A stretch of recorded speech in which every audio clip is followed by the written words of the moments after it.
Aileen's our next speaker. Aileen hails from northern Indiana. And when she's not taking care of her chickens and her goats, this morning we were talking chicken and goats. And being a guy who grew up in the city and lives in the city, it was truly a novel conversation. And but why she's really here is she works for a health system that spans what, 2 states, Indiana and no, actually it's a single state, it's just Indiana. We span 2 counties, directly. But you guys done any work up in Michigan or? No, we don't do work in Michigan, largely because, well, you can attest to this, the structure of behavioral health delivery in Michigan is significantly different than it is in Indiana. Each state designs their own systems, usually around a Medicaid funding base, and very frequently you cannot work across state lines for a variety of reasons. So Aileen works in northern Indiana, a place called Porter Stark, and what Aileen's been helping us with, this is what our 3rd or 4th integration project is. She, through her system, she's had to implement in multiple locations, so she really has just as good as anyone I've run into at this point, just nuts and bolts knowledge of how to get these things up and going, and all the barriers from payment, personality, to all the above. And I'm really happy for you because she and I, we've been doing this work for a couple of years now, and every time we get together for dinner, it's like, oh, in the state of Indiana, no one will listen to me. I keep calling people, and they just won't even return my calls.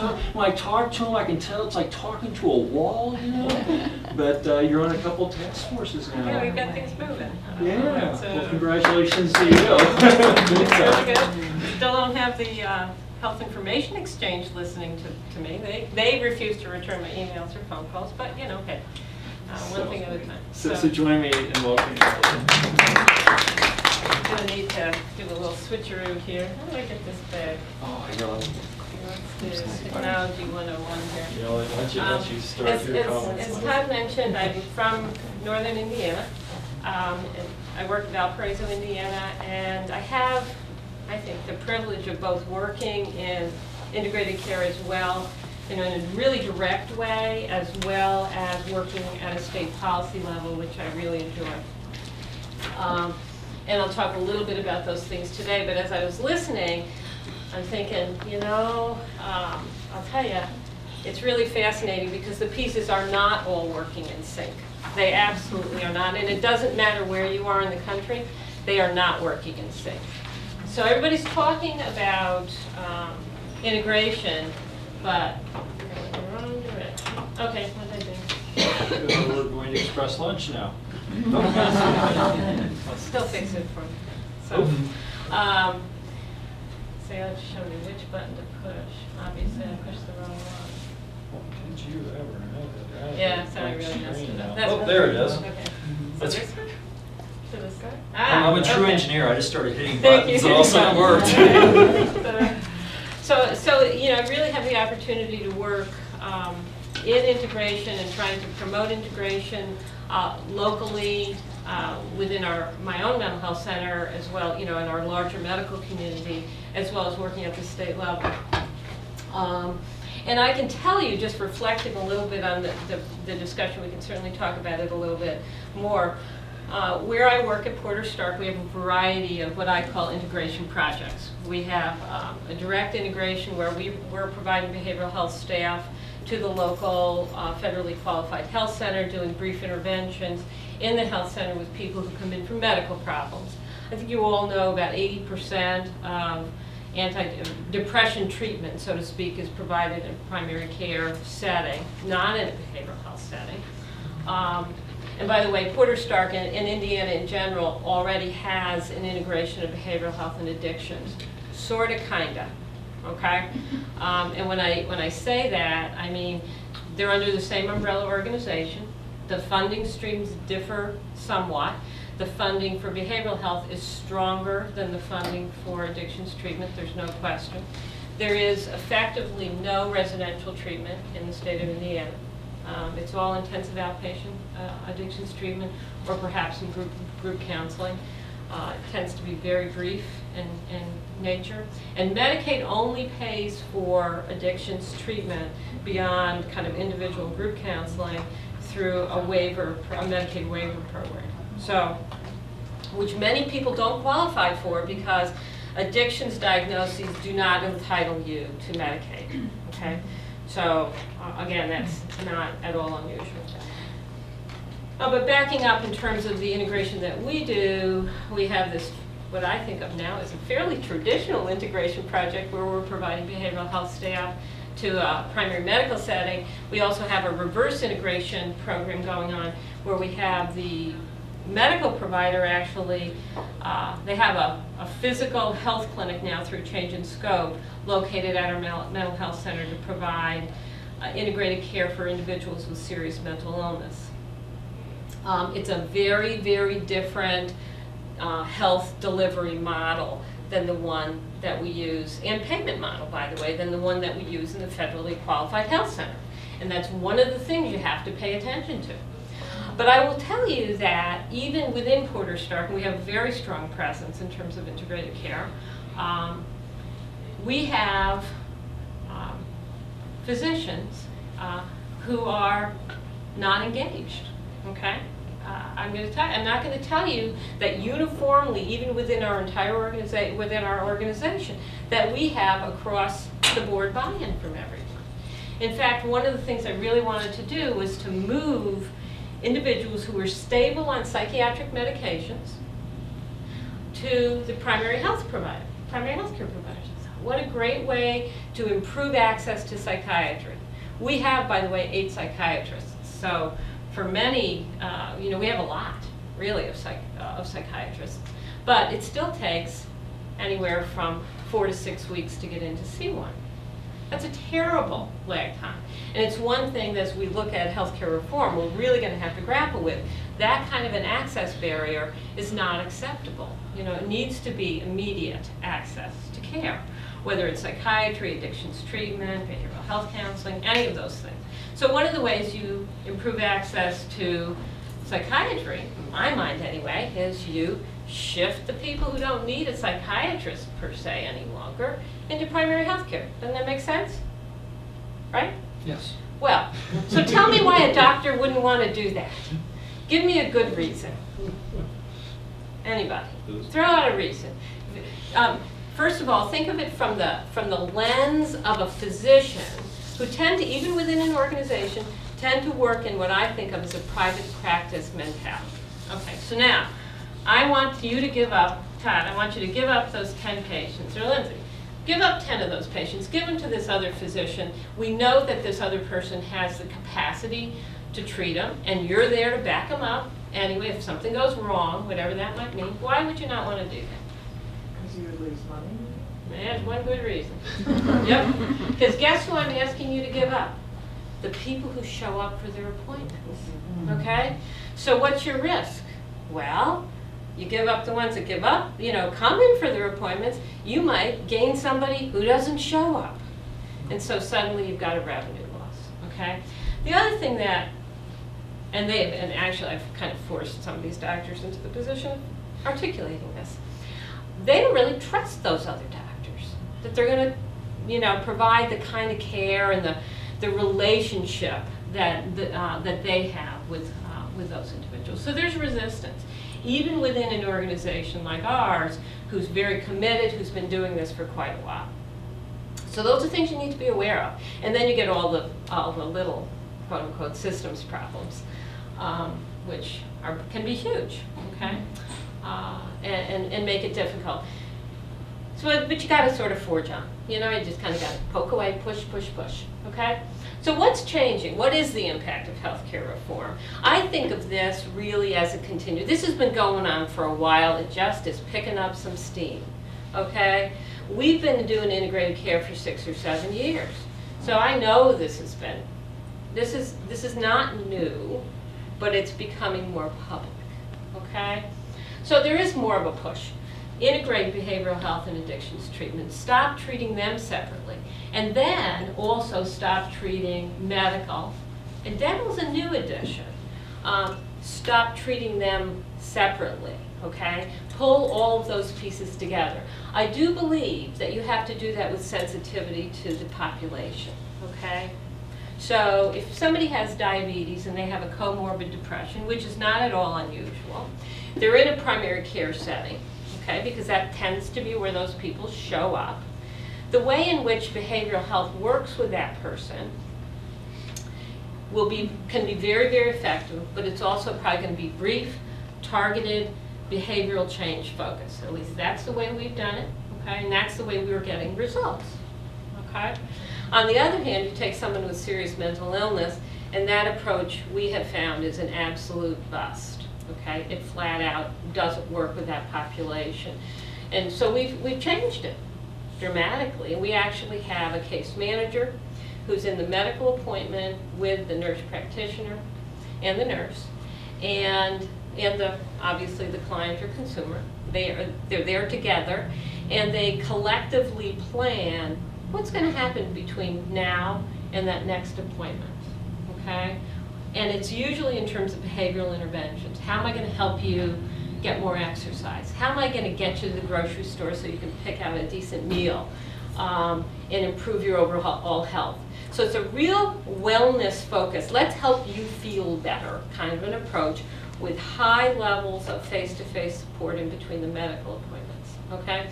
Very different model than the one that we use in the FQHC. And I think you really need to pay a lot of attention to which population, who you're working with, and what kinds of supports do they really need in order to achieve the goals that you're talking about. And what are their goals, okay? That's really, really important. So in Maryland, I know you're integrating mental health and addictions treatment now. That's probably going to be one of your first big challenges. And that's going to come along with a whole lot of things. Again, addictions treatment, and you talked about it a little bit, it's interesting that we're now going to peer specialists. Addictions treatment originally was a peer-driven treatment model, okay?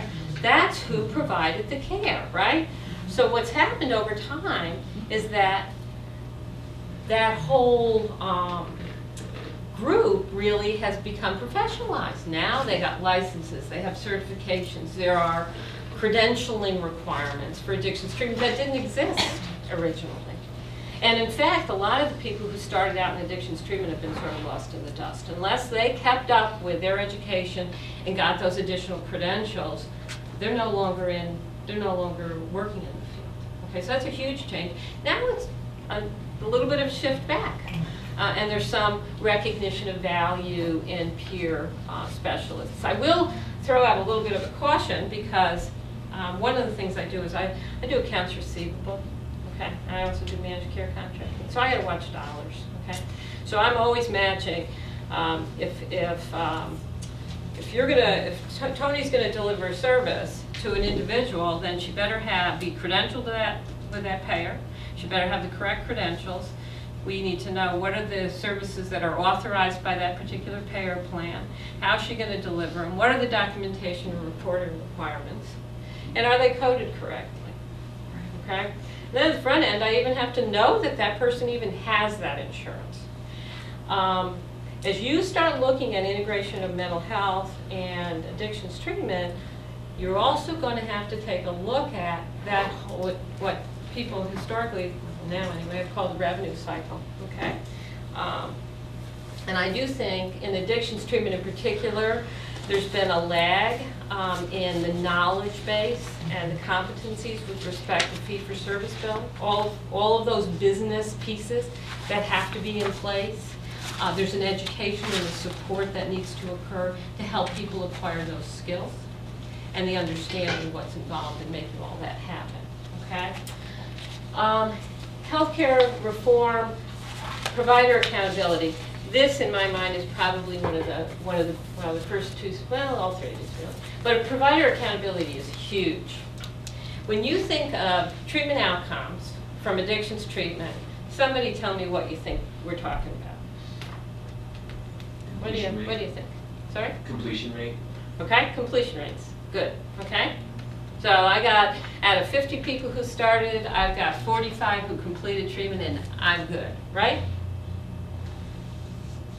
Know what we counted? What about the return to treatment? Okay, so how many people, you talking about a relapse rate? Okay, so yeah, absolutely. What's the relapse rate? How many people had to come back in a second time? Great example. Change in level of care. Okay, either up or down, correct? So going down in level of care, they're getting better. Oh, had to go inpatient, not so hot. Employment status. I'm sorry? Employment status. Employment status. Okay, good. That's excellent. Because that's not something, I think in addictions treatment, there's a little bit more sensitivity to some of those things than there typically has been outside of addictions. So employment status is a big thing. Can I just say something? In Maryland, on our mental health side, Yeah, we have a lot of evidence-based practices. excellent. And I can tell you that one of them is supported employment. Good. So, That's wonderful. but hopefully that can be shared with the addiction side so that we can Right. both be using that. Mhm. That's a very good point. Yeah. And that sharing isn't always structured at the financial, at the reimbursement level to really support it. And so that's something, again, if you look at reimbursement models, you have to look at those pieces. When I think of outcomes, I think of there are process outcomes, completion rates, and then there are health outcomes, okay? There are some other outcomes as well, but let's at least talk in terms of those two. Providers are accustomed to talking in terms of process outcomes. It's sort of like input, output, okay? I got this many people, I wrapped them up, tied them up, and sent them out the door, okay? And I did it within XYZ days. So I talk about on our inpatient unit length of stay. What's the length of stay on our inpatient unit? Okay, right now it's at a little over about 4.5 days, all right? Fast, people in, people out. That's good from a reimbursement perspective, but what's my risk? And you said it, what, readmissions, okay? There's my risk. I put them out too fast, I might get them back, okay? So outcomes, you've got to start thinking beyond process outcomes. You really have to start thinking about health outcomes. And that whole concept of health outcomes is even getting broader, okay? Yes? I think we do that because one of the things is we have a lot of individuals who come in and have absolutely no entitlement. And basically to stay into our program, they have Right. to apply for PAC. And so that if nothing else, they walk out with, With insurance. That's excellent. So that's very good. So that's an excellent outcome. Employment status is an excellent outcome. If people, have they maintained their employment, gained more hours? Got to go a lot faster. When I think of outcomes, I'm really thinking in terms of health outcomes in a little different way, okay? So it's, have they stopped using? Have they maintained that? Are they using tobacco? Have they improved their exercise? Okay, you're talking about depression, for instance, and depression is very frequently a comorbid condition of addiction, right? Okay, so exercise level, nutritional status, in addition to medical measures like all the diabetes markers and those kinds of things. Changes in payment for service. We're accustomed to working in either a grant-based system or a fee-for-service. I work primarily in fee-for-service, okay?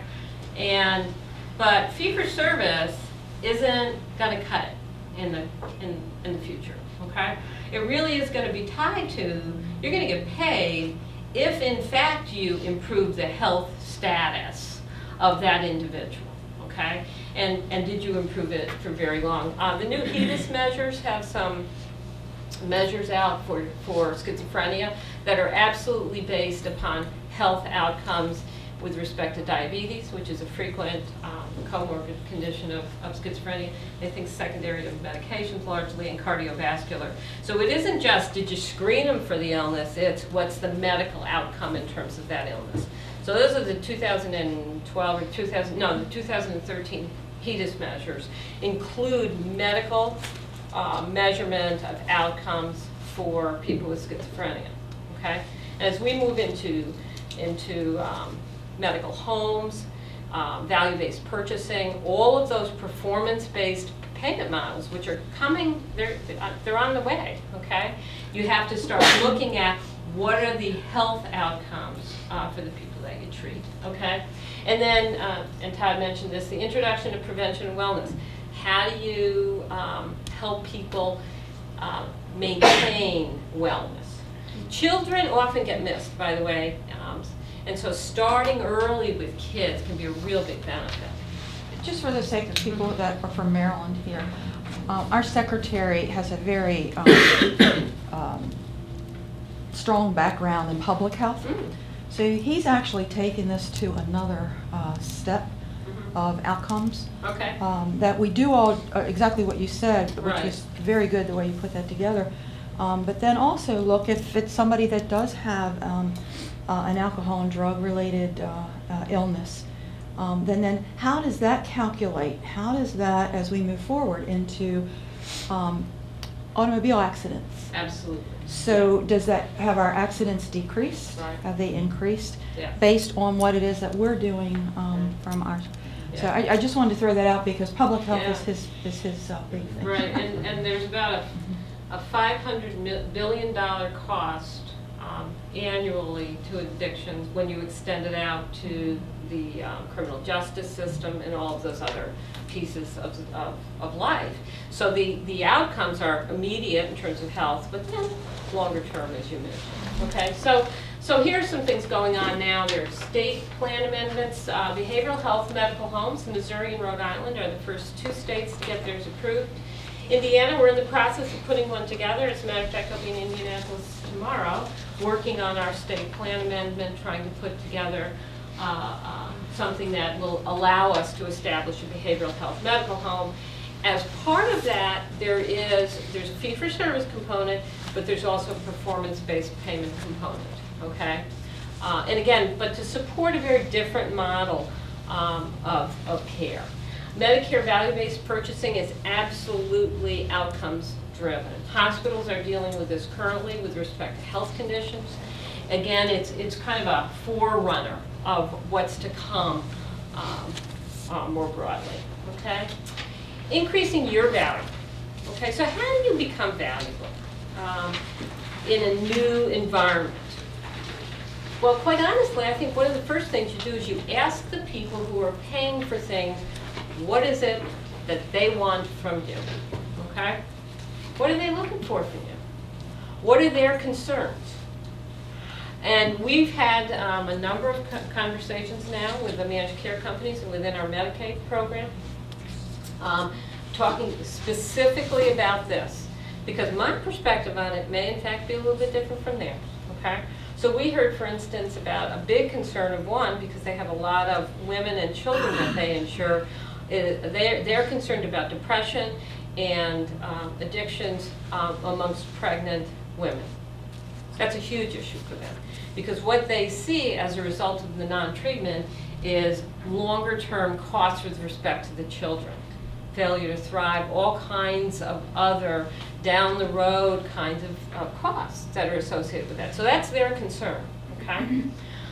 But I strongly encourage, I have to go quickly, so I'm not going to engage as much, but sit down with the people who are paying for the services and ask them, what do they see? They're running numbers, okay? So they're looking at diagnoses and costs and readmission rates and ER visits and all those things that you don't have all the data for, okay? They see it.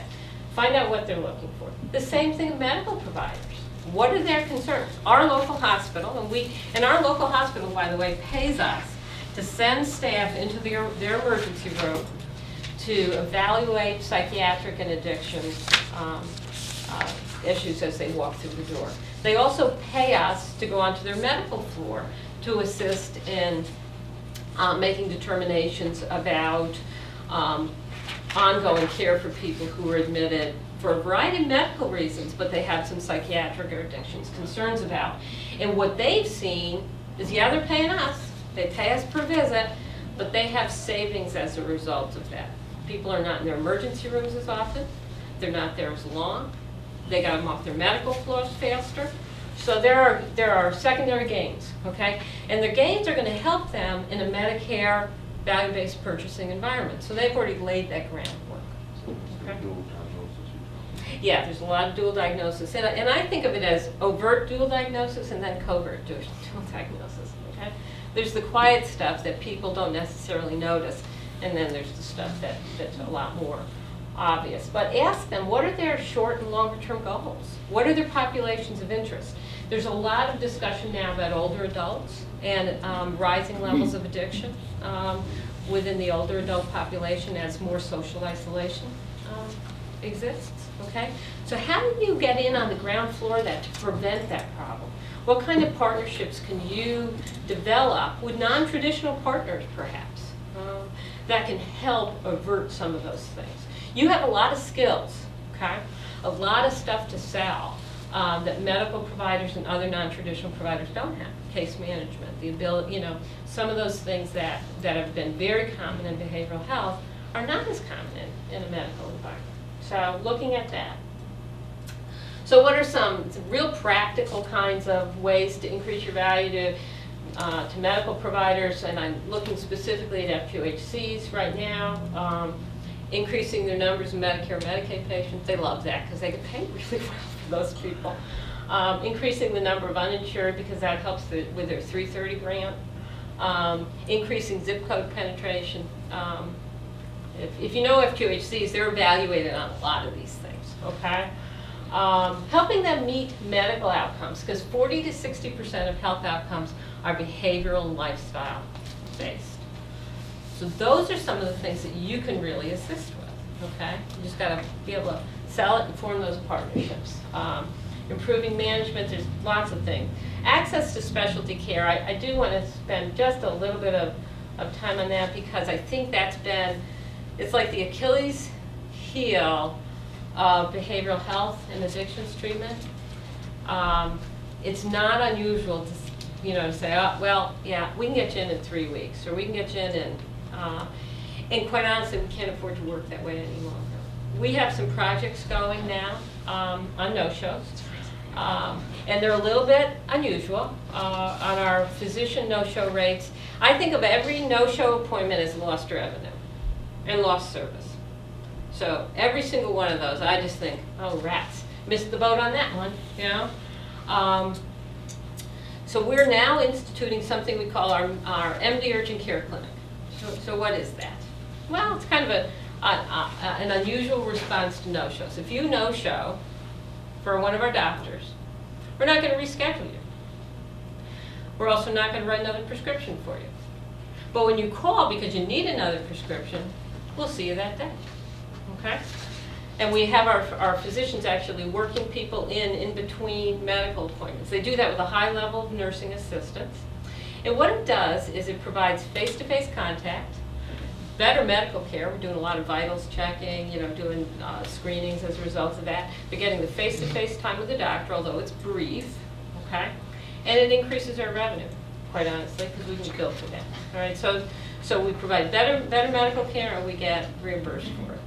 Our approach on therapy visits is a little bit different, simply because I haven't been able to get the therapist to move as quickly. They're a little bit more.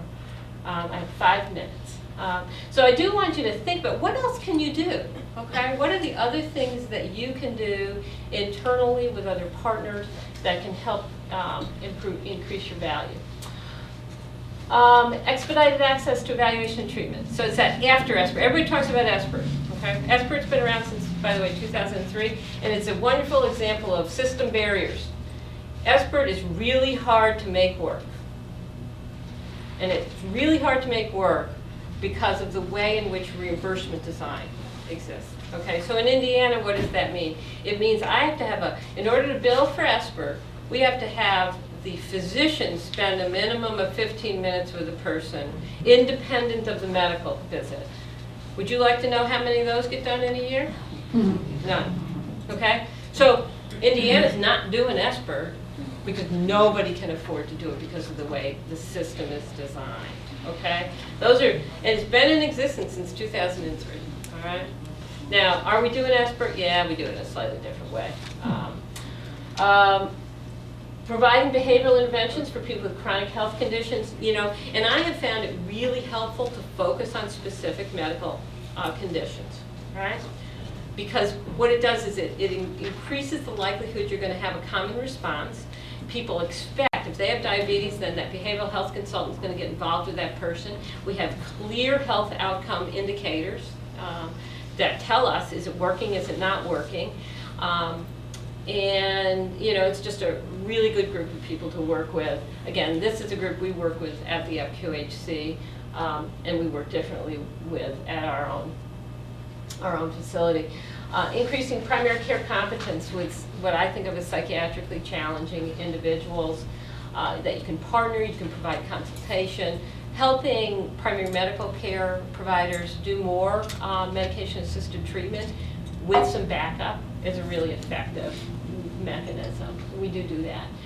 Increasing your value to medical providers. I actually talked about some of this, just you can get into, you can work in the hospital, emergency room evaluation, diversion, et cetera. By the way, all nonprofit hospitals under healthcare reform have to do a community health needs assessment. Well, make friends with your local hospital and make sure that you're a partner to benefit from that community health needs assessment. Make sure all the addictions things that you need to have assessed in behavioral health are part of that, and that also gives you potentially a voice at the table in terms of how they're going to work to meet those needs. Because it isn't just a matter of doing the health assessment and walking away. They actually have to have a plan for improving health status of the community. This is in order to keep their tax exempt status, by the way. And there are huge fines if they don't do this. So, going to the hospitals and saying, I want to be part of this process is a good way to kind of engage with them, okay? And give them the benefit of some expertise that they may or may not even know they don't have. Common challenges, we need to do a better job of documenting health outcomes, medical, behavioral, lifestyle, dental. I'm just going to throw that out. That has been kind of forgotten. We really need to pay more attention to that. Improving access to care. When I say immediate and easy, I mean immediate. Getting people in within 1 to 2 days. We see statistics. As soon as you're out more than 4 days from a call, the drop-off in terms of show rates is dramatic. Okay, so you're just losing time. You have a phenomenal competencies amongst your staff, okay, that aren't getting used to their fullest every time somebody leaves an appointment time blank, okay. Staff credentials for service delivery. I do think that may be an issue as you make this transition and combining behavioral health or mental health and addictions. As you design partnerships, you're going to have to look at who's billing for what. We do very different billing structures depending upon who the population is, what we're doing, who gets paid better for it, or at all. So we have a little, you can call them workarounds, but there are ways to make integrated care work depending upon the setting. A lot of billing issues, same-day service, who can do the code, documentation issues. Behavioral health documentation requirements are so much more onerous than medical that gets kind of lost in the shuffle. And that's huge, and that's something that I really think as a system we really need to address and help behavioral health decrease the demand, the load in terms of regulatory requirements for documentation. It takes way too much staff time. And a lack of reimbursement for care management and provider interaction. So even if you provide consultation, there's not right now a billing code that you can use that you can get paid for it, even though it's the right thing to do.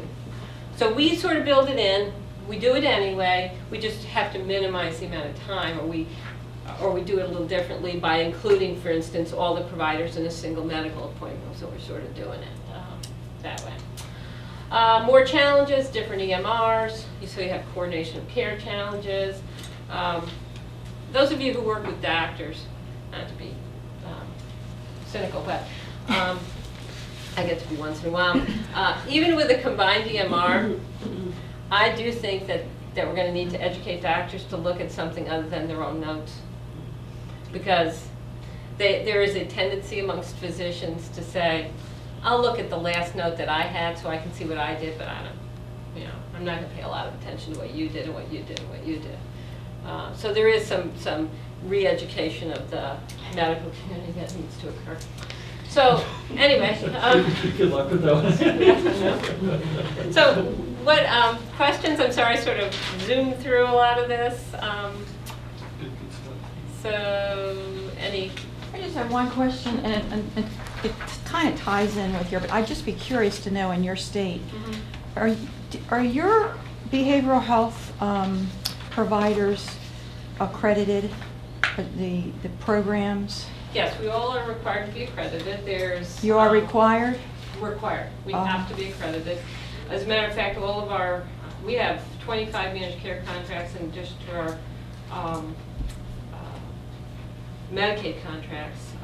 The state of Indiana requires accreditation. All of the managed care contracts require accreditation. And we have two predominant accrediting bodies in the state, Joint Commission and CARF. I do expect NCQA to really become a big piece of this going forward as medical homes become more and more developed. And I also think that we're going to have to, you can't do it all. Providers can't afford to be accredited by too many organizations. So if NCQA gets pushed because of medical home development, I suspect that the accreditation with Joint Commission with CARF will fall off significantly. Have you found that your quality issues have decreased since you've been accredited? I think accreditation is a wonderful thing, okay, quite honestly. And the reason why I think it's a wonderful thing is because we all know, we have a list of things we know we ought to be doing, right? But there isn't always a framework or an external demand to make those things happen. What accreditation does is give us that framework to do things that we know are important to do that we might not otherwise do because for resource issues. So I think accreditation is great. I think it's overstated in terms of the impact on overall quality. I think there are other things that really go into that maybe are more important, but what accreditation does is give you a structure to manage those things which you might not otherwise develop on your own. Thank you, So, that's good information. I do think it's important to keep it affordable. So. Okay, let's go ahead and get started. You can be I think so. What we'll do now is the presentations, 15 minutes apiece. I'll give you the 5-minute sign when you're at 10 minutes, and let's just hear what everyone's done, and we'll start with Harford County. So join me in welcoming Harford County. I want to start by saying that, Beth. yes, Yes. I do. Yeah. They can all see me here. Come on. Jeez. This is my team. Here she's like a sports trainer and all that stuff. I can lead fitness. Okay, I want to do some fitness. I can do that. That's right.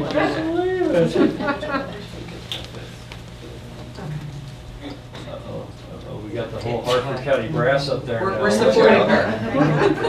I'm going to start by saying that Hey, this what do you guys is Mary want? Claire and Mrs. Sherrill. Do you guys want to sit here?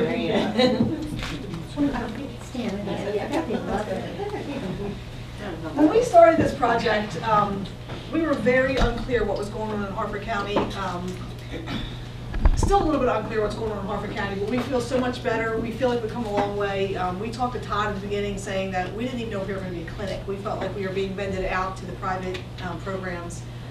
Didn't really have our health officer's ear. Not that she was not interested. She just, she's a health officer and had so much other things going on.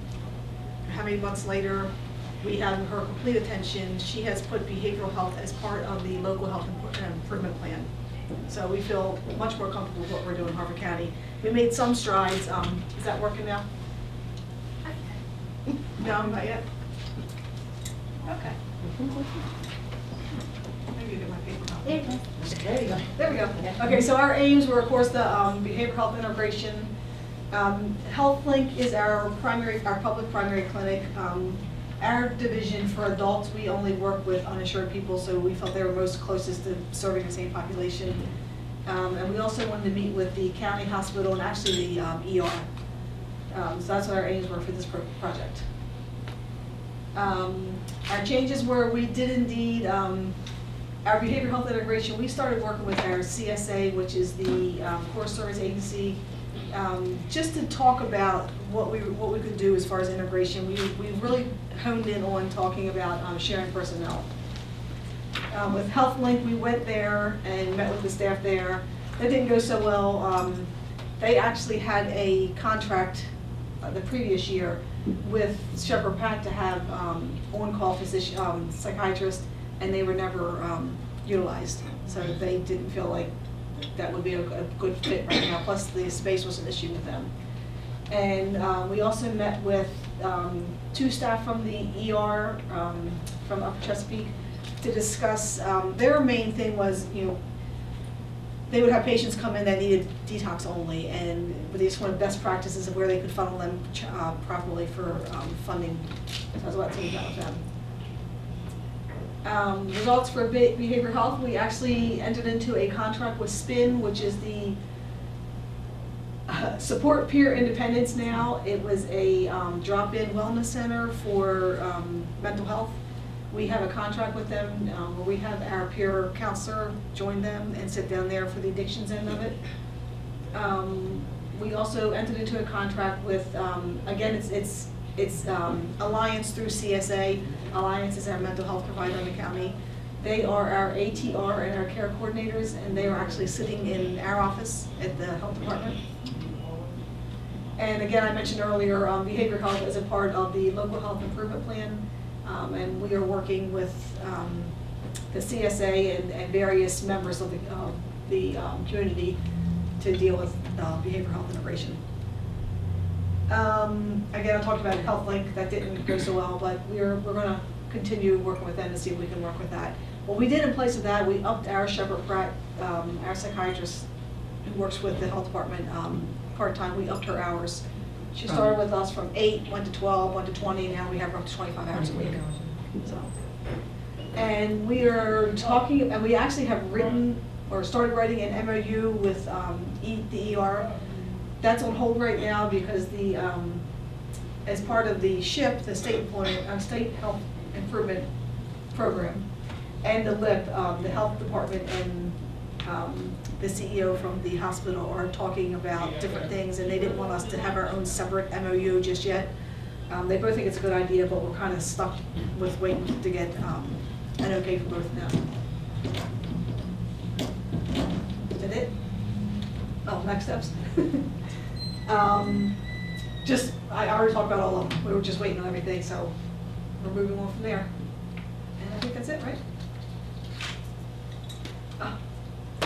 Almost there. Put this thing together. Almost there. Hey Beth, there's actually 10 slides out. I actually did this. You would think I'm there, right?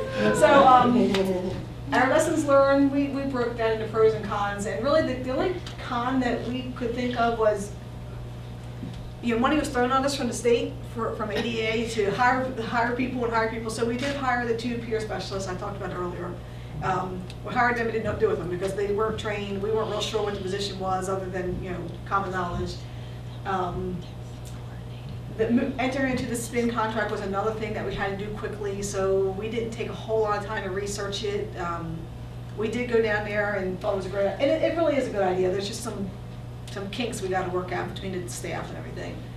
But the pros were, we feel that our clients are getting much better services because they're getting touched earlier and they're also staying longer with the continued care with ROSC and everything.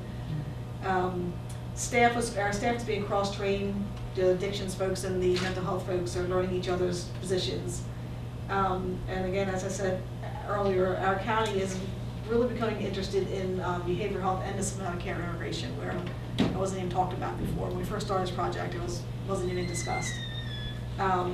and with the hospital, channel clients to proper services rather than them spending like them getting detox when we could take them in our facility and transport them to a proper detox up at Mountain Manor who we use. And that's it. Questions? I think I did it in 5 minutes.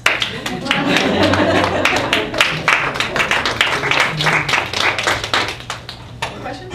I thought it was your girls. Yes. Can you talk a little bit more about the work that you have started with the hospital? I know you haven't finished that yet, but you know, how you approach them, how you engage them, and seeing that that's an important thing for them to look at. Or did they approach you? I'm not sure which direction it went. It actually started, we had $100,000 for just detox services. Okay. We never used a dollar of it. And we never used a dollar of it because we also have money, and our detox clinic is Mountain Manor. So we would send people to Mountain Manor for regular services, just inpatient services. And if they happened to detox client at the same time, they would never separate the two. So we had all this money for detox services. Our psychiatrist, Dr. Stancliffe, also works up at the emergency room. So she would see every weekend, she would come in, she would say, you know, John Smith's coming in because I saw him this weekend, I told him to come here for services. So she started seeing that there was so much money being spent at the ERs for detoxing people where we had the services and the money, so rather than use their resources, send them to us. So that's how the whole conversation started. Dr. Stancliffe got the staff from the ER to come to us, and we sat down and talked, and well, that's how it started. And that's where we are. So is the plan then to move people pretty immediately out of the ER and into detox? Yes.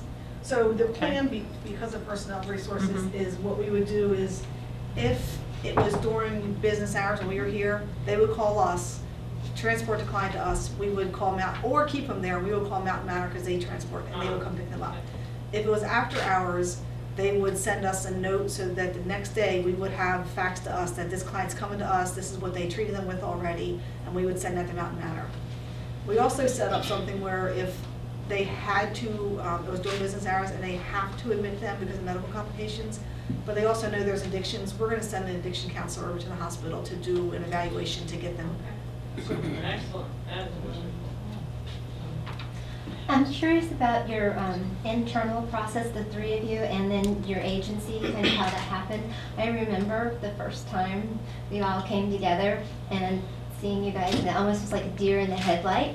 And you've come so far, and I'm wondering, like, as we take this to the rest of like private providers in Maryland, how you guys took it from that all the way to here, because you really came a huge distance, and what that was like for your agency within it. Is that a really good coach? Yes. Oh gosh, was it Aileen? I know, but I think a lot of it was when we came on, I was acting as a division director, Cheryl was acting as the program manager, and Mary Claire is relatively new in the contract manager, but she has like tons of history. So I think that combined with, we've all gotten our real jobs now, so we feel more secure in our jobs, and having the health officer, we feel much more supported by the health officer, who doesn't have a whole lot of knowledge in addiction, so she's relying on us for a lot of stuff. So I think that has helped. I think the more that our health officer has been hearing about integration, she's buying into it more, so she seems to be more part of helping with that decision-making process. And I think that was a big barrier at the beginning. And I think another thing that's really been helpful is our psychiatrist. The fact that, you know, she has that work that she does in the community, so she's been helpful in helping us to be working together with the hospital. So I think that those were two big assets that have occurred since we started. I think as administrators, we've been pretty open with our staff, and they understood what the future could be, and that everybody needs to pitch in and under best leadership. They were pretty supportive, they helped in every way they could. And essentially, you know, they could compare and contrast what might happen. And everybody just kind of came together. At this point, we're actually hiring people, Wow. which has helped the staff morale. And there's been, you know, there's been peaks and valleys with the staff.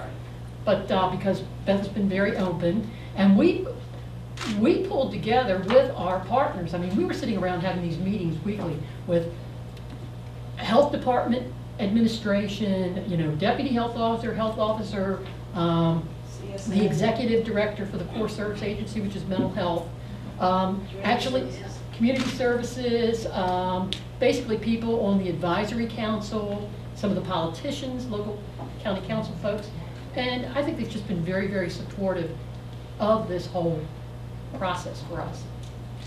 And I'd add to that, I mean, you guys just showed a lot of courage in the beginning. I mean, I remember as you know, as the coach, I was just joking earlier, but I said to Beth, you know, you should talk to the administrator about this, and Beth's like, I don't know if she's even interested, and you guys just did it anyway. And I think planted some seeds, and it's really, it made a difference over time. I mean, I was just really impressive. I think one of the other things about the new staff that we're hiring, I mean, we basically had addiction certification or licensure. The new hirees are social workers and LCPCs or soon to be. So I think that that's another move forward with, you know, looking at reimbursement for services that is going to be really helpful for that integration process. And we can all retire. All of us are retirement age, so next year. And hopefully with health, like you've planted some seeds there. Yeah. You know, because it sounds like they don't know what they don't know. Almost, you hate to say it that way, but It's true. I think an important attribute is that you are risk takers. I think that you have to be, and I think that says something for all of you. willing to make the call or sit down and have lunch, and that's where a lot of this starts. Okay, great. Let's hear it for Harford County. Can I need an exercise? Good. Yeah, can I need an exercise? Definitely. Next is University of Maryland.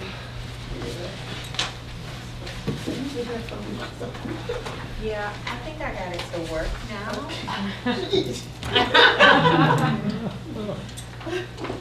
I had it to work. So, but I think for better lighting and sound, if you could present from this way, and I'll just kind of stand beside you. Okay, I can stand it. Yeah, I mean right here, so that you don't walk through me a little bit. You sure? Okay. All right. Okay, my name is Julie. Bear with me, my boss put this together, but he's now in Vegas. So, actually, we have seen a lot of improvement since we embarked in this training. Our project goals is to improve authorization system to ensure payment for services. Before we started this training, it's like a blaming game going on. The insurance, the administrative part will blame the counselor, and the counselor will blame the administrative part because they're not getting the insurance notice on time. So it's like they will give it to the counselor. If it's due tomorrow, give it to them today. I don't know how the counselor's schedule is, so they want it right then and then. So it wasn't getting out on time. So background information, there's no base where we didn't have anything to measure this with, so we are not, the insurance forms weren't turned in on time completely. So okay, the changes we did was to, well, bring the counselors and the administrative part together, so we have meeting once a month. Now, for adding the administrative staff to change team, he has fee information was reliable provided to counselors. So with this, the fee information is like when a patient comes in for intake, the counselors need to know if they have insurance or not. So if they have insurance, the initial treatment plan has to be done for us to get paid. So before the staff and administrative staff come or started the change team meeting, when an intake is done, so the administrative staff will not be around to let the counselor know if this person have insurance or not. So that initial treatment plan will not be done, and we will not get paid. Authorization rate. So since we started this, the result, the authorization rate has improved. We have 25 MCO requested, 1 died and 1 left against medical advice. 83% on time rate. 16 primary adult care park authorization requested, 100% was on time. 7 initial authorization requested, new admit, and 100% on time. So, like I said before, with this training and the chain team meeting we have once a month, it has really improved our revenue. Next step is to continue to have the chain team to continue to meet, do our monthly meeting, initiate a group therapy. Actually, we have started this, a group therapy for clients, prescribe both benzo and methadone. So what we were doing before is like we open Saturday and Sundays. So they just come in and medicate and leave. So for those who are still using benzo or cocaine, we put them on Saturday and Sunday groups. So pursue integration of primary medical in the methadone clinic. We're still working on this one. When we started, our program director didn't buy this notion. So when the medical director, they like it. We have 3 psychiatrists and 1 in internal medicine doctor. So they really like the idea of having everything in one roof. Because our program director was thinking, since we are with University of Maryland, we can use the hospital. There is like so many blocks before you get to the hospital. So the medical director, they're working on this, but for them it's going to need like a lot of equipment.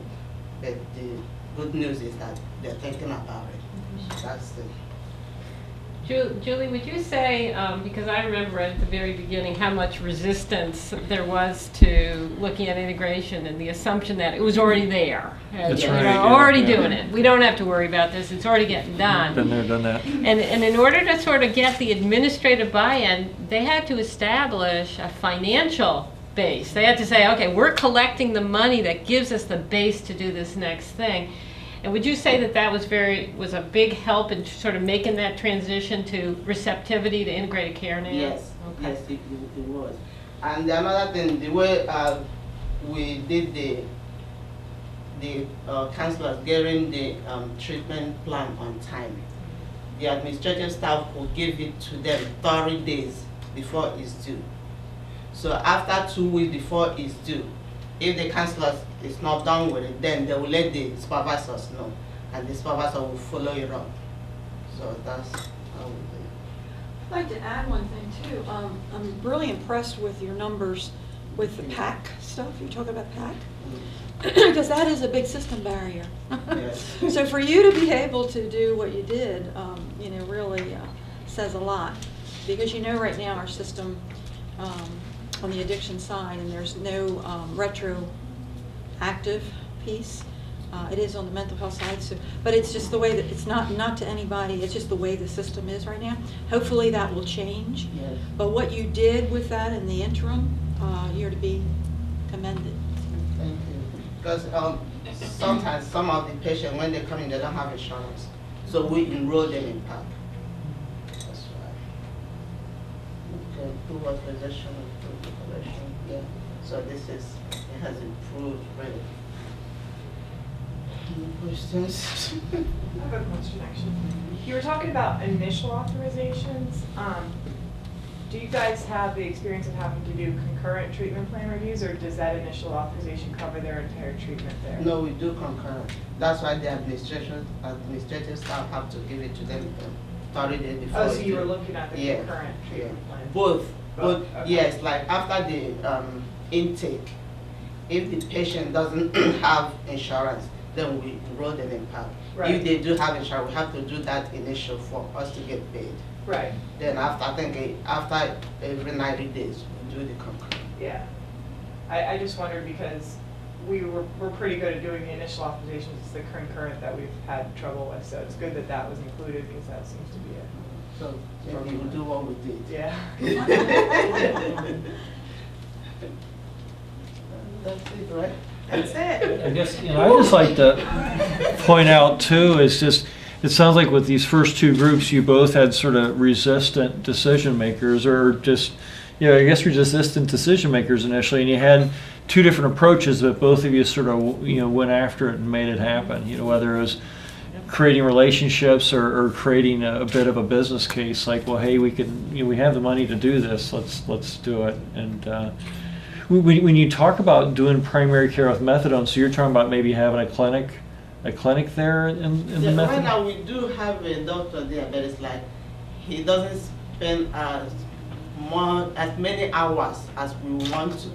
And he probably is mostly focused on the methadone piece, making sure there's not, benzos involved and stuff like that. And so there's going to be more just primary care there. Yeah. That's great. Do you have the space? Yes, we do when we move now. Really? Yeah. So what? Some of the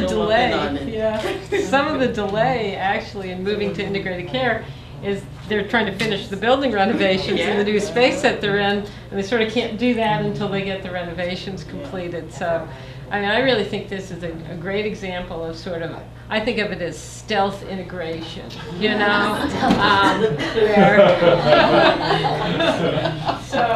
and they've done a phenomenal job of focusing on what the leadership's concerns were, to sort of, in a sense, co-opt them, and at the same time sort of doing this little undercurrent of talking to the medical staff and having them now really supportive of the integration. So I'm really confident that going forward that's really all going to come together and happen. So.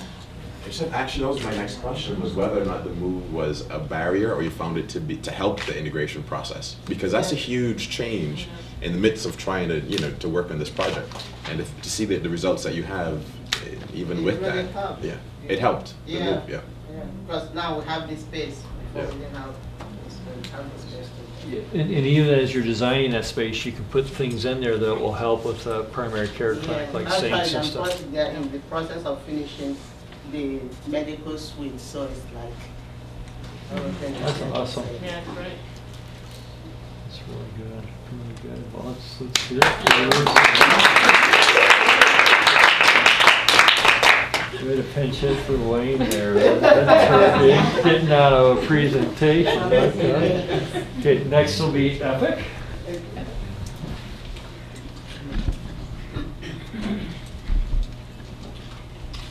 That's what I have for you. So I just press this to advance. Okay. All right, so with ours, we had a couple different projects. We had a hard time picking one. We wanted to do everything. So our first aim, and Minette's going to talk about it a little bit more, is we wanted to take kind of what we had now and tweak it a little bit, like our procedures, to increase the coordination of care with the primary care physicians of the clients that we have. So we wanted to try to address the needs of the clients that were coming in, and then kind of open the communication with them. So we wanted to identify if they had untreated health problems or had not seen a doctor within a year. We thought those were the two things that, with people coming in, those are the things that we need to look at and really address, that we're kind of like screening and getting them help for those concerns. All right, so for the changes that we wanted to really take baby steps. And so we decided to have the Lansdowne office, which is the smallest office. We thought, be easier to manage, so that would be the initial test location. And the clinical coordinator. I'm the coordinator of that office. What I forgot to add here too is we involved our one counselor and one front office staff as part of the change team, so that there would be more buy-in, from the bottom up. And so they were involved in the decision making as to what steps to take to meet our goals. So one thing we did was we added additional, to our intake process, we added additional questions about physical health. So that included, asking the clients if they had seen a primary care doctor or if they had an annual physical within the past year. We asked them about any health conditions that were not being treated. So that would alert us to the fact that maybe they need to be referred to a doctor. We also made it standard procedure to have to ask clients to sign a release for their primary care physician if they had one. We were doing that already for mental health providers so that we could coordinate care with mental health providers, but we weren't doing that as a standard procedure for primary care doctors. And then when they were admitted, we would just we had a form letter that we would send to primary care doctors requesting basic information. So alerting the primary care doctor that they were in treatment with us, an EPIC. We would include a diagnosis, and then we would ask them for information. That way we could start the information exchange, and that would pave the way for coordinated care with them. And then we wanted to track, so we developed kind of a tracking sheet to record the results. So which one do I go with? This one? Okay. So the results, the data that we tracked, so from February until April, we had 36 admissions. 20 of those were actually insured and 16 uninsured.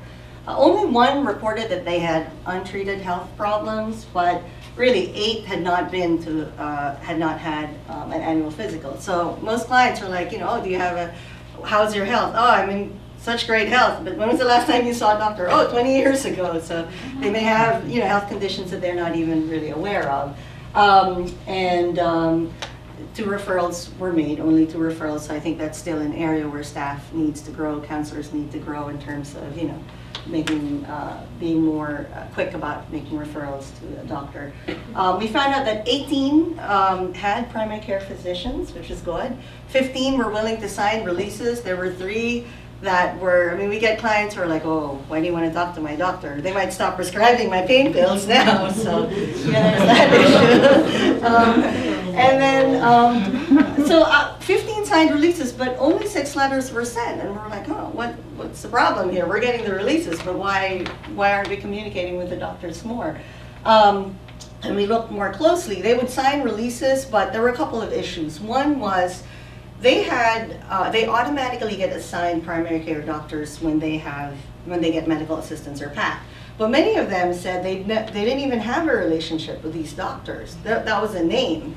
And so sure, they'll sign away, but they're like, I don't have that doctor's phone number, we haven't seen that doctor, I don't really want to see that doctor, I want to see my own doctor, so that was, and then the others just didn't provide, they didn't have the contact information, so that tells you how much they utilize their primary care doctor. And out of the 6 letters, we were actually very surprised. We had very low expectations because we thought, I don't know, if doctors are really busy, will they even pay attention to us? But 3 sent responses back almost, within 24 hours. We got responses like, oh, this is encouraging. So, and then, so qualitative gains, we found that by paying attention to physical health issues, it raised the client's own awareness about what they need to do about their own physical health. It also increased the staff's sensitivity to, like, okay, these are issues that need to be attended, and we need to pay attention to these.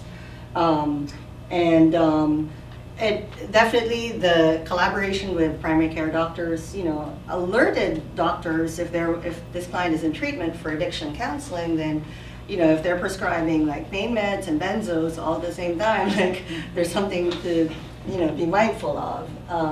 I just alerted them to the possibility that clients may be abusing, some of the prescription meds. Were these people in Health Choice? Not all. Most of our clients are in Health Choice, yes. So but we have a few. these are people in Health Choice who didn't know who their primary care doctors were. Very interesting. Well, they knew who they were because they were on their card, but they had never seen them. really seen them. Right. Okay. Yeah. Because the ones who had they private didn't actually get referred to you then through Health Choice. They came to you through a different door. Yeah, usually through probation. Which is really interesting, because if you look at the research, what I hear over and over again is that this population feels more comfortable with their primary care provider than going to see a behavioral health provider. So there it is, folks. Yeah. we're actually telling them you have to go see your primary care doctor. Chain of preference. So, and the other piece, of course, is that physical health issues are now being, more a part of the treatment plans than they ever were. And then it helped us improve our own processes and procedures so that we can market ourselves better, or it kind of lays the foundation for us to work better with FQHCs. I'm just wondering, the letters that you sent out to the physicians, what kind of response were you asking for them to provide? Just like you wanted, like diagnosis and any health conditions. So just brief, like any medical issues that we would need to know, and medications. Okay. What medications were being prescribed. Okay. Yes. Is that what you got, or did some give you something more comprehensive? Some actually gave something more comprehensive, and I thought maybe when their front office got it, they just had someone at the front office who would send like medical records. Yeah, not very detailed, but kind of a treatment summary they provided us. Yeah, which was surprising. We were pleased with that. Yeah. Yeah. Yeah, so that's actually another qualitative goal is that we learned, well, Manette learned most of it because she was involved in a lot of it, but we learned kind of how the doctors were going to respond and what kinds of things. And I think as we do it more, we're going to learn more about like what they're going to send us, because 3 is not really a good, sample size. So we'll learn more about kind of what they're looking for from us or what is easy to provide from them, and we can kind of build on that from there. So. And for us, it's also a marketing tool. In essence, by sending out those letters, we're kind of marketing ourselves to these primary care doctors. So Can I make a suggestion? I think that's a great idea to do. But you know what? I'm a nurse. I'm an RN. By trade, one of the things that you can do, even though you're not medical people, you can actually decide for yourself what is that information that's really helpful to you, and specifically ask for that. Right. When you're doing the request, be prepared and ask for whether it's a history or whatever it is. Right. What's their chief complaint? I mean, those kinds of things. Right, well, I think that's why we were like, because we wanted to make it easy for our staff to not overload them. Right. And we wanted it to be basic because we didn't want to like request all this information and then if our counselors are never going to look at it, it doesn't help, Right. So we figured if we knew like what their diagnosis was, and medications is really the biggest thing that we need to know for their urinalysis results and that kind of thing. So those were the 2 pieces that we really felt were important. So I guess we'll learn too if there's any other useful information that we would need. One other quick suggestion, it might be worthwhile to have some kind of a focus group with the folks who responded, and even if you get some of the others who haven't, and have a conversation about what they have to offer, what you need, and talk about what would be best for both. Quick something you can do over the phone or in person. So next steps, we definitely want to continue doing what we're doing.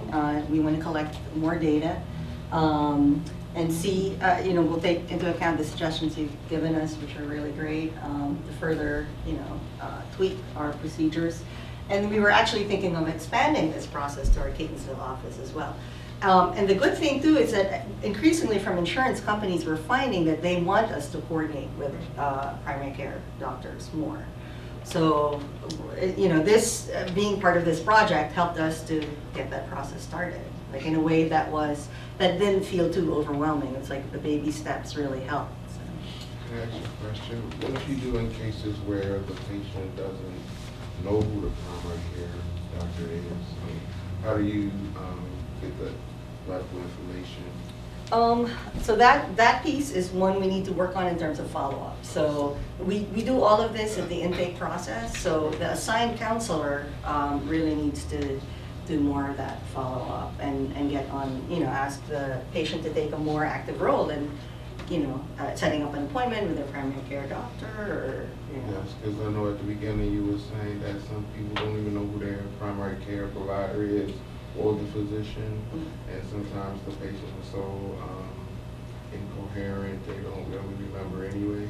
They have the name on their card, but that's all that's all they can go by, right? No contact information, no phone number, or some of them have like a clinic We're kind of the people that are giving a brief screening because they report some issue, and then we can, you know, say, hey, well, why don't you meet this doctor or whatever, and that we're, you know, we're not trying to do too much in this, but we want to at least address what we should be doing as a first step to our process of integration, to get the counselors kind of aware of it and starting to think about it, and to help the clients, obviously. Okay, so our second aim was a little bit more vague, but we wanted to, yes? 5 minutes. Okay. Oh, I thought you were raising your hand. So did I. I was like, confused myself even. Well, that's good because the first part was more of the work that we did. So, so we wanted to, okay, sorry. So the one side is the group of people that have insurance or they are already set up with a primary care. So in the past, you know, we always know that we can at least refer them back to their insurance to find the resources they need if they have coverage. But this idea of the FQHCs, I had never heard of an FQHC until we started this project. So that's really good to know that they're, I mean, we always referred people to health departments and kind of let them handle like where to send them or whatever if they didn't have insurance. So this is interesting to me. So we wanted to identify the ones in the area and possibly set up some MOUs with them and get the conversation started, and also kind of look at how we might possibly move from collaboration to integration. So like I said, we did a lot more area and a lot more work in the first aim, but we did identify the FQHCs in the area. We found that there's 4 in the Baltimore County, Baltimore City area, which is where we're located. So sticking with the Lansdowne office, we identified one specific FQHC, which is like across the street from them. So that makes it very helpful.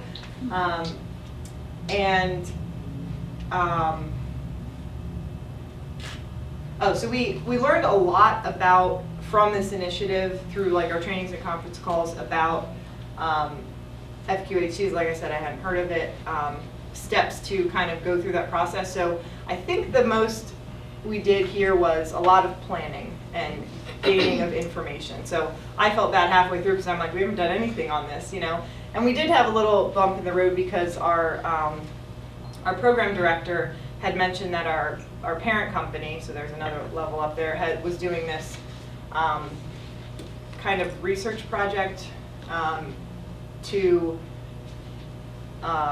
I guess incorporate nurses and doctors working within our site, so they had got some funding for that. So maybe just a miscommunication, but our director had said, you know, well, let's see where that goes. So we had kind of halted actually meeting with the FQHCs because it was coming from kind of 2 different ways, so we didn't really know. And then after talking about it a little bit more, we realized we can have kind of both of those. And we already have primary care doctors at our sites, so we had planned kind of to utilize them a little bit more. But anyway, so we had developed the talking points and then developed a form letter, and then last week we actually sent the letter out to this Baltimore Medical Systems, which is across the street, and we're planning on following that up with a phone call to set up a meeting and go from there. So the planning was most of our work here, but I've realized throughout this process that it is kind of a big step just to make all that planning. So the results, again, gathering information, and we learned a lot about possible options for further integration, what that might actually look like now and possibly in the future.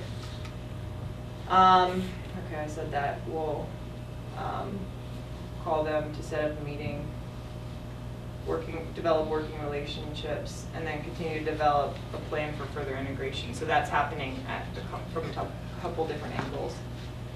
All right, so the impact across the board, I combined these for our 2 goals because I think there were some that went from 2 different things. So definitely the numbers were helpful, you know, in terms of the data that we had gathered will help us, like I said, present our case to FQHCs. And then the experience of working with the primary care doctors, what we found was the work was really minimal. It was very little work. but the gains are significant. Level of response, I'd say, is 50%. Not bad, really, considering we were expecting like 10%. And then it's just, put in place this improved coordination with primary care doctors. We have that kind of relationship with mental health providers, so we're doing that with primary care doctors. And another lesson we learned was the importance of gathering the necessary information and preparation. If we hadn't done all that work, I think we would have gone and met with these people and not known anything about like what we would say or how to present ourselves. So hopefully that will be helpful for us in the future. Using the NIATx model. The biggest thing, like I said earlier, it seemed like it was a huge project and that we had to do all these changes, and I felt like we weren't doing enough. But we learned through just the small changes we made at Lansdowne and the small steps that we took in our other aim, that really has changed a lot in terms of like our level of thinking and kind of just like readiness to move on. And I feel like it has had a big impact on our agency. And then we've also learned that it takes time, so we're not going to be able to do everything at once, so it's good to kind of pick one thing or two things and go for it slowly and collect the data that you need and use that in your discussions with people. So I don't know, that's kind of what we got from that. Okay, very good. Yes. Do you guys work only with mental health individual or with addicted individual? Addiction most. primarily. Okay, during the signing of consent, did you find out that some patients decline signing? Yeah. Because they don't want their doctor to know. Exactly. Exactly. Okay, Yep. because that's, we are doing that. That's what we found. It's like once the primary care doctor find out that a patient is in methadone, they treat them differently. Yeah. And you should see the stories these patients tell. Yeah. And when they get admitted into the hospital and the nurses find out they are methadone, they treat them differently, so bad that the patient hurt. So I And see, think that's that a benefit of our integrating with primary care, because that stigma at some point will go away. Well, I kind of hate following all of you all because so much good work was done, and it has given me a lot of ideas of things that Howard County can do, and it's very impressive what everyone has done. So thank you, and unfortunately now I have to follow up on that. You know, when I first came to NIATx, I thought of NIATx as being just a micro internal process, and that I needed to follow strictly kind of the steps in the process and the rules in order to improve our agency's specific processes. And although I still do that, hence this is the slide that Todd actually sent us. And when he said 5 by 5, I was like, okay, I need to stick to 5 slides, but I think I stuck in like 1 or 2 extra, but that was it. So because I really do believe with evidence-based practices that you follow and you stay within those. But as we kept going along, you know, and is this thing on, I found out that this NIATx project wasn't just about fixing one little internal process, you know, to make us more efficient, but it was about big picture stuff too. And when he was talking about integration, and it really, usually I'm a fast learner, but not on this. He meant integration not just with mental health and substance abuse, which our state hadn't done, but he meant with physical health too, and with our doctors and things like that, and our whole state was changing. So it was quite a change, and so sticking to Todd's slides, because I follow directions, then you'll see I don't really, but I kind of, you know, I began with his slides. I really wanted to, I work in the public service, I believe in that, that's why I work in this field. And I wanted to change our community and make our community a safe one. Howard County is growing really, really fast. It's always been thought of as a wealthy county, but more and more with so many people getting Medicaid and being eligible for that, and with PAC and many things, we have a lot of people that suddenly need services that aren't getting services. So we really needed to do healthcare reform, integration on all 3 levels, and also if our agency needed to be ready because we weren't ready. We were block grant, we weren't very efficient, you know, and we had to get a lot faster. So I went through micro and macro changes. We have a ton of results. We had started doing a lot of this before. Tom was my boss, Tom Cardullo at 88A, who's now resigned. So my agency was already really moving along. We had done a bunch of stuff already to make us somewhat ready. And my boss now was the one who said, you're going to NIATx and I'm gonna support you, but you're doing this. I'm like, okay, I kind of know what NIATx is. And then, anyway, and then the next steps that I still have to do is just stay on it and keep recycling. And it's something else, so. When I started this, I explained to my staff and my change team that by the year 2014, the health department was going to do same-day assessments to primary care, any other referral. Within 2 hours of the referral, I expected them to have the assessment completed and back out the door.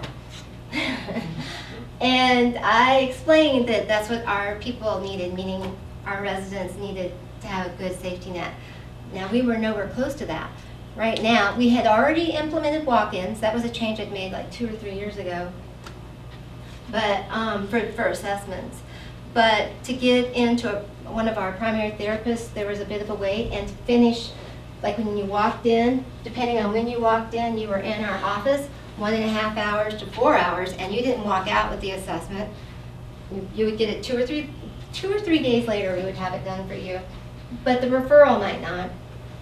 So I went through the NIATx. This is my micro process, and I was listening, and one of the things Mr. Engineer said was, get rid of signature pages, get rid of paper, because every time your staff picks up a piece of paper, or the patients do, you're wasting time. So, I wasn't quite that blunt, but he was, well, he might not have been, but I'm kind of. So we reduced our initial paperwork. When people walked in the door, they touched 37 pieces of paper, and we reduced it to 13. We literally had 10 signature pages. And one of the things that I learned, and it might have been from Todd or Aileen, or it might have been from Danya, because everyone helped us so much, was to make a single signature page and go through that. Here's just just the paper used and trees saved. This is per fiscal year. Now we only buy 33 reams of paper instead of 96 per year, and those are the actual sheets. So I mean, it's a little thing, but you know, it's important, especially as we go to electronic things too. You want to use less space and have less things in that you actually have to have on paper. Paper cost isn't a big deal, so we'll not even bother with that, but this is a huge deal. The average time that every patient was in our office to get an assessment was 2.6 hours, and it dropped 31 minutes to 2.1 hours. So that was huge. And that included a UA, that included their signature package, that included the whole TAP. If you're familiar with TAP, TAP is very long. Did that include all the paperwork being completed at that time, or was there paperwork to be The completed paperwork beyond? would be completed within another like half an hour, but they left with their letter. They knew their level of care. They had their appointment. So the patient was out the door, average always 2.1. Yeah. So and if they knew if they were going to Shoemaker, they knew if they were going to be an IOP, they knew if we were sending them to a methadone clinic. So they left knowing that. And I don't know how many people in here are familiar with the TAP, but it's really, really long. So that's what they were doing. So that's a really big deal. It means that on a walk-in clinic basis, my assessors were, the most they could do, if walk-ins ran perfectly smoothly, was 3 patients a day. And now they could assess 4 patients a day. That's a really big deal. Now, depending on how walk-ins flow, that may or may not happen. But that saves a lot of my staff time. every time Todd would talk to me, he would think, yeah, great with the micro. But he would always talk to me about the big picture, the big picture, the big picture. So we did a lot with that. My job was really to encourage my boss to keep pushing for those. And so we did develop MOUs with both our local hospital and with Chase Brexton. I wish I could take all the credit for that, but my credit is just I'm pushy. I'm annoying and I'm pushy and I'm determined. And I kept asking my boss, have you done it? Have you done it? And Todd's just as pushy as me, only he's nicer. He does be nicer. But every time he'd be like, have you talked with Dudley and Marianne about that? And I'd be like, yep. And every week I would ask Dudley if he'd done that.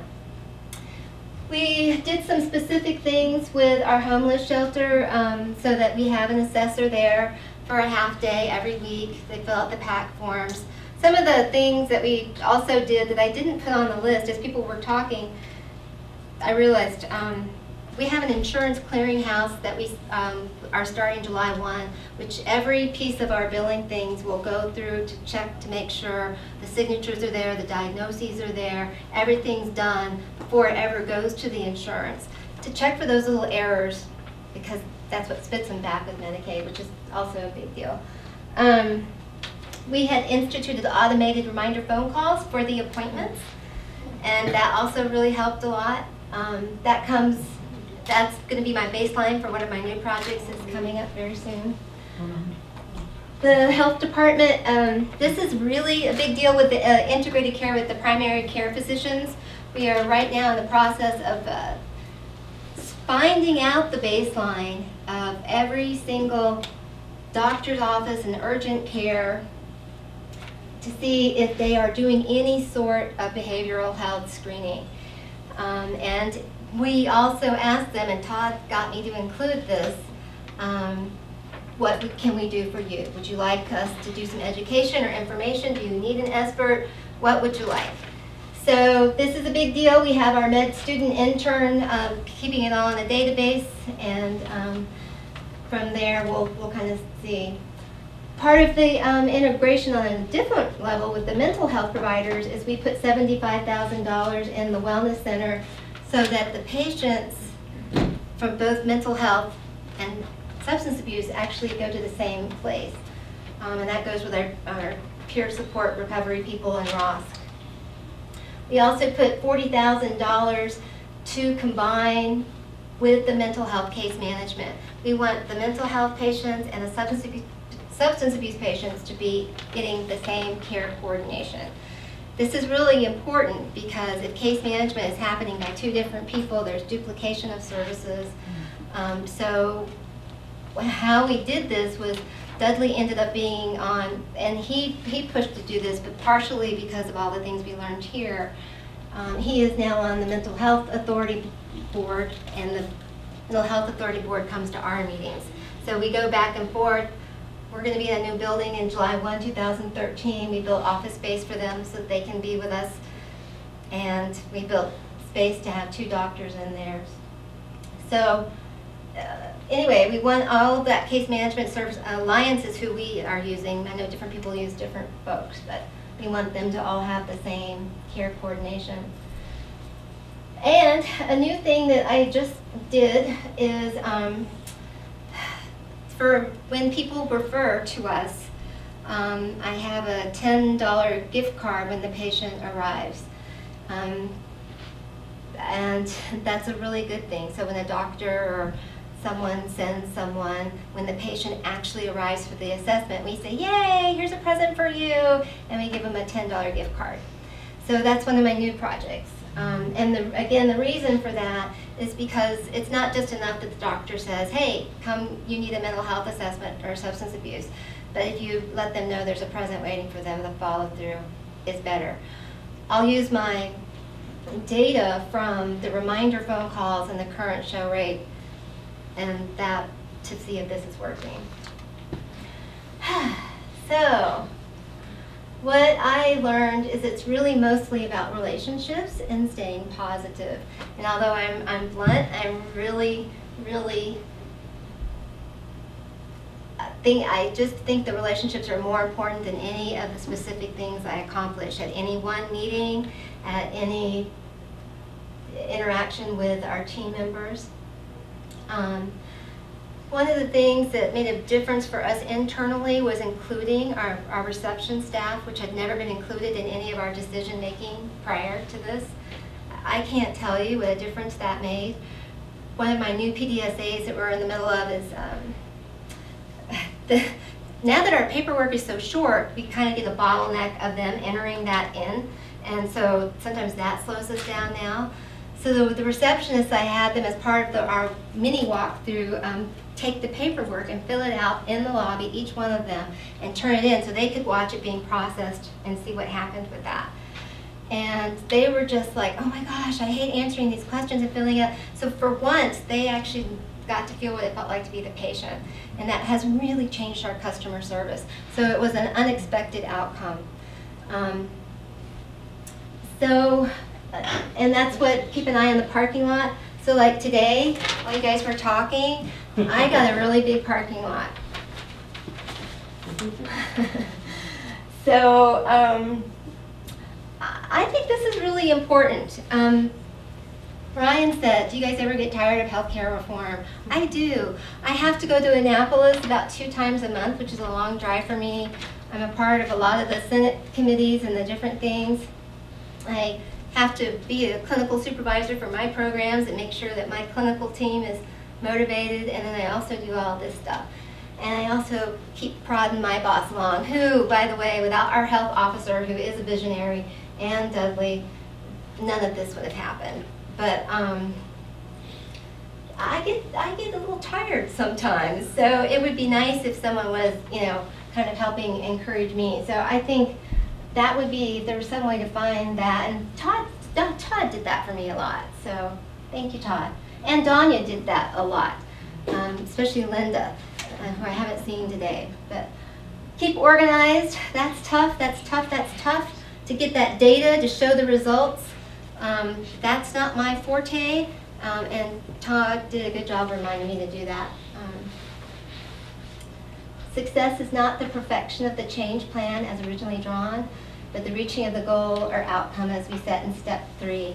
And if you go all the way back to that actually comes from NIATx, and if you go all the way back to my step 3,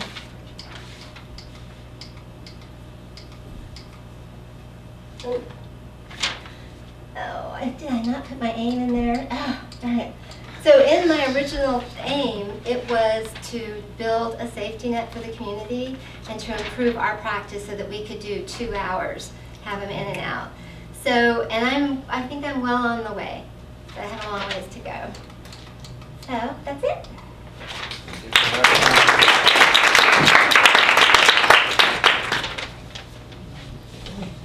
Any questions or thoughts?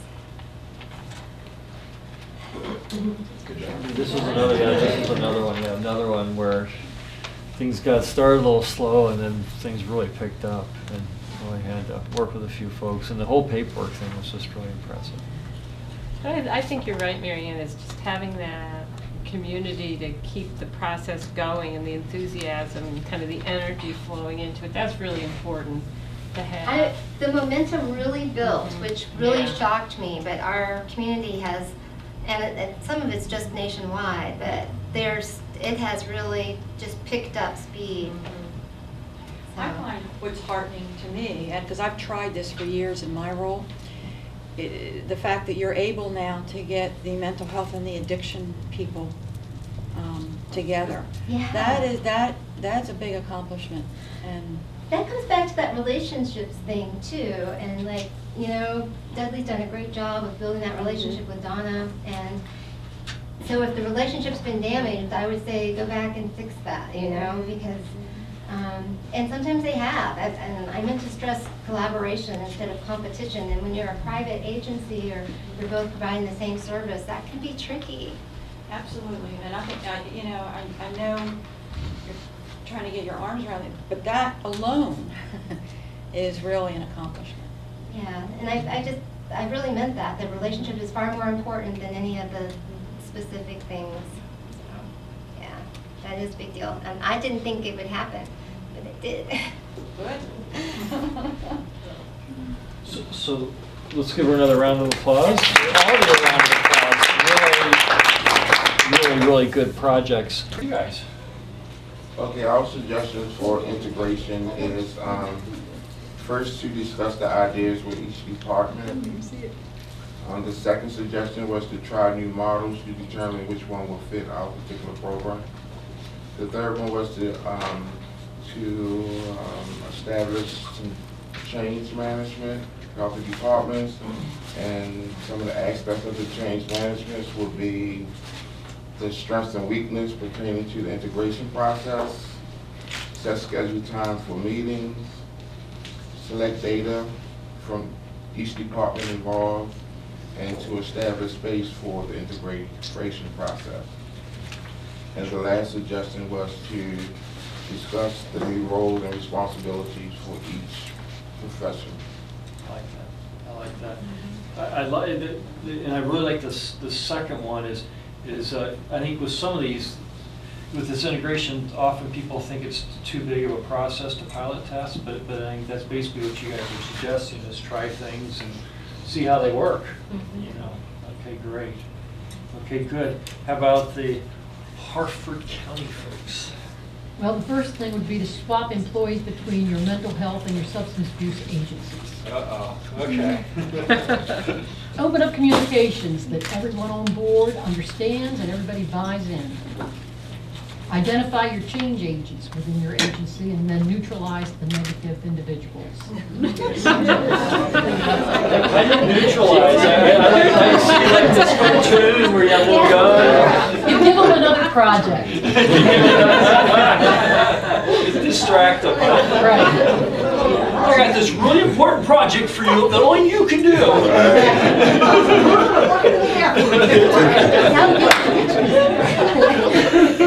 You take everything in baby steps and then you maintain your due diligence. Okay. Okay? If you fail, you regroup. Do a lot of research. Instill understanding in everyone. And then encourage at the level above you, i.e. the state, to partner with you. I like that. If you fail, regroup. In other words, it's sort of like the pilot test here. You know, this is a journey, not an inning in a baseball game. Okay, great, good. Did you guys? I know you guys were sort of just talking among yourselves. Did you come up with any pearls of wisdom or anything, or just? No, we were talking integration. Yeah.